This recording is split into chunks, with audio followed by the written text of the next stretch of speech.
The conch shell and cow dung are bone and stool of two living beings. But because they have been recommended by the Vedas as pure, people accept them as such because of the authority of the Vedas. What does this mean? Okay, now this leads to a discussion on how do we deal with Vedic statements that seem to have apparent contradictions.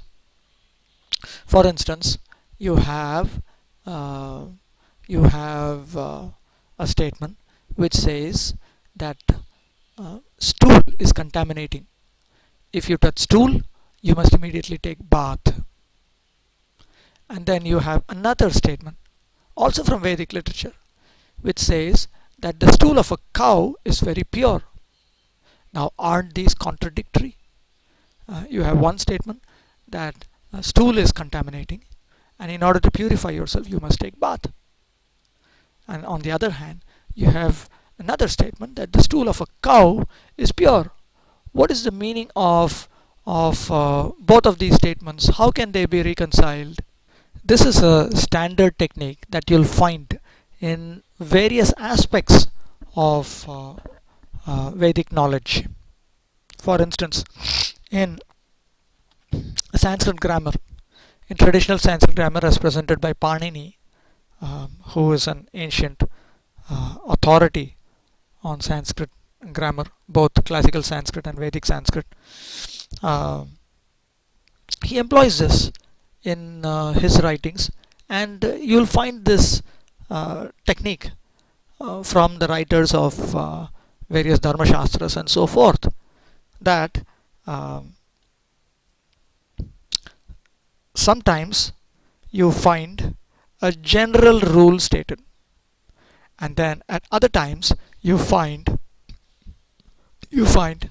an exception.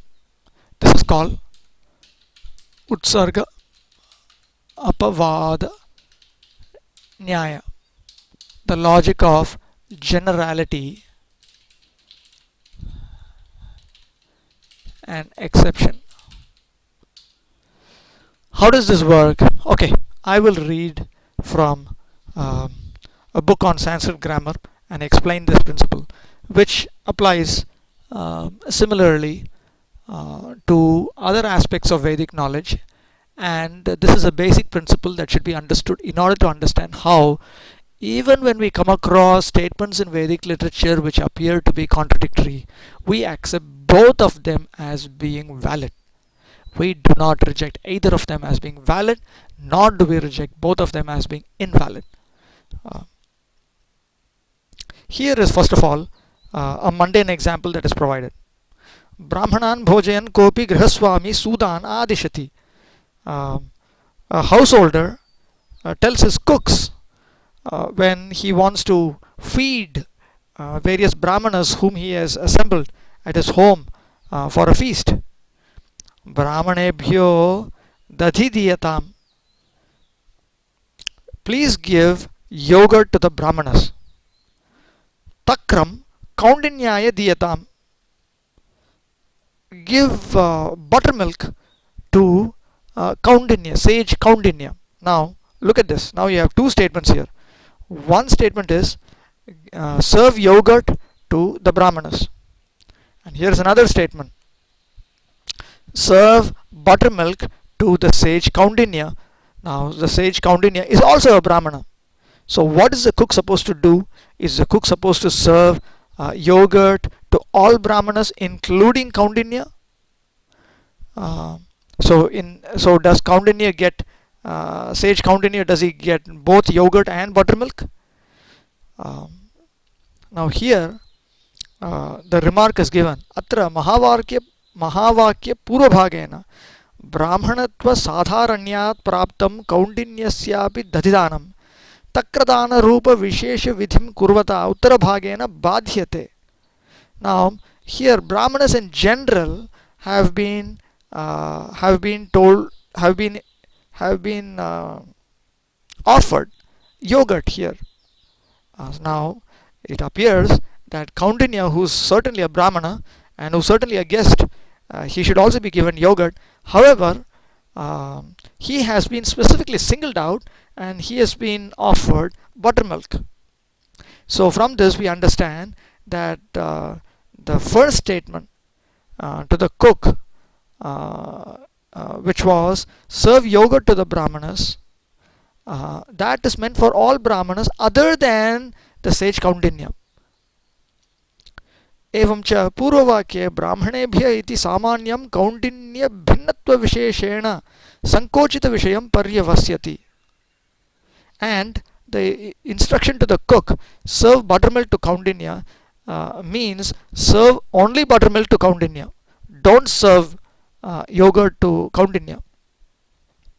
So the idea is Vishayasya ekadesha samye adhikadesha vyapakah vidhi utsargah. So when you have a general instruction, and if you have another instruction which appears to be which appears to have an overlap with it, but that overlap is smaller and it is meant for a specific individual or a specific subgroup, then that overlapped instruction is called an exception. Alpadesha vyapakah apavadaha. Now look at Lord Chaitanya's example here. If you look at this example, the stool of any animal is impure. Now within the stool of any animal there is the stool of a cow too. If you touch the stool of a cow, you don't have to take bath. This is another statement. So the logic is, when you have one statement which subscribes to a superset and another statement which subscribes to a subset, then the statement that pertaining to the subset can be taken as an exception, and the statements referring to all members of the superset except members of the subset are taken as general statements. So the idea is, when the scripture says that the stool of an animal is impure, it means the stool of an animal except the cow is impure. So this is an utsarga statement. This is a general statement, whereas you have an exceptional statement. The stool of a cow is pure. So the idea is that the Veda has given various statements which may appear to be contradictory, but when you go through them carefully, you understand how both statements are valid. So when you find statements in the scriptures which say that the Supreme Absolute Truth has senses with which he accepts food items cooked and prepared by his devotees in line with scriptures with devotion, and you have other Vedic statements which say that the Supreme Absolute Truth is without any senses, we do not reject either of them. We accept both of them. We simply accept one as being a general statement and the other as being a statement of exception. Because they have been recommended by the Vedas as pure, people accept them as such because of the authority of the Vedas. The idea is that one cannot set his imperfect reason above the authority of the Vedas. The orders of the Vedas must be obeyed as they stand without any mundane reasoning. The so-called followers of the Vedic injunctions make their own interpretations of the Vedic injunctions, and thus they establish different parties and sects of the Vedic religion. So this is referring to the Mayavadis, who claim to be followers of Vedic authority, but in reality, because they have already committed the great offense of declaring that certain portions of Vedic scriptures are authentic because they speak the truth, and certain other portions of the Vedic scriptures don't speak the truth, in effect, even though they don't openly say it, in effect they are saying that these statements of Vedic scriptures are actually false. We do not accept this. Um, as Vaishnavas who accept the authority of Vedic literature axiomatically, we do not accept this concept. Lord Buddha directly denied the authority of the Vedas and he established his own religion. Only for this reason, the Buddhist religion was not accepted by the strict followers of the Vedas. But those who are so called followers of the Vedas are more harmful than the Buddhists. The so called followers of the Vedas refer to the Advaitavadis, the Mayavadis, followers of Shankaracharya. The Buddhists have the courage to deny the Vedas directly, but the so called followers of the Vedas have no courage to deny the Vedas, although indirectly they disobey all the injunctions of the Vedas. Lord Chaitanya condemned this. The examples given by the Lord of the conch shell and the cow dung are very much appropriate in this connection. If one argues that cow dung is pure, the stool of a learned Brahmana is still more pure, his argument will not be accepted. Cow dung is accepted, and the stool of a highly posted Brahmana is rejected. Now, this is another fine explanation given by Srila Prabhupada on this point.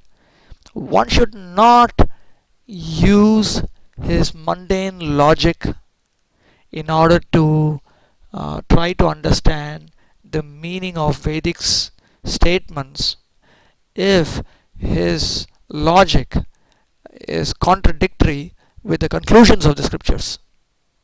For instance, one may say the cow is in the mode of goodness, but it is an animal. A learned Brahmana who is qualified with the 9 symptoms of a Brahmana, a qualified learned Brahmana, is also in the mode of goodness, and he has a human body. The human body, according to the scriptures, is superior.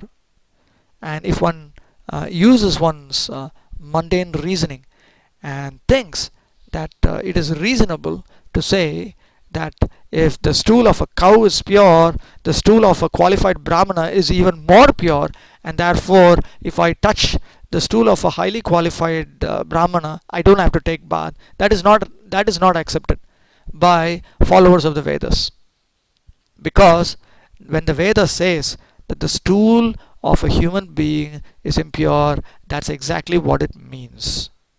And when it says the stool of a cow is pure, that's exactly what it means. We may be able to understand, we may not be able to understand. The point is, the Veda is non-different from the Supreme Personality of Godhead, and therefore it has to be understood on its own ground. Again, I have dealt with this in great detail in the audio seminar that I had already given.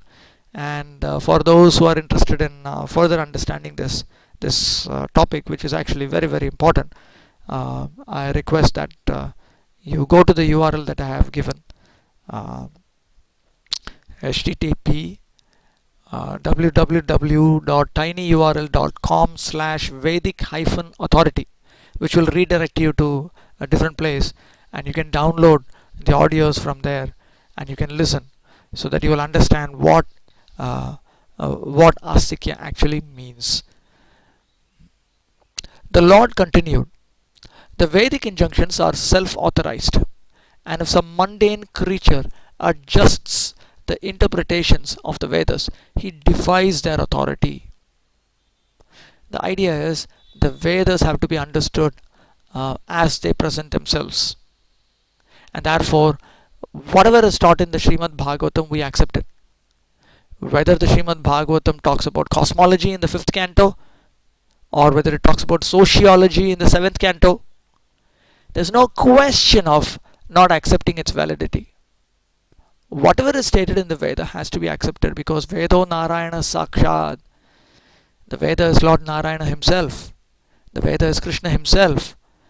And there's no question of not accepting it. So we should not try to adjust the statements by saying that certain statements of the 5th canto are allegorical, they are not to be taken literally, and certain other statements are meant to be taken literally. No, we should not commit this mistake.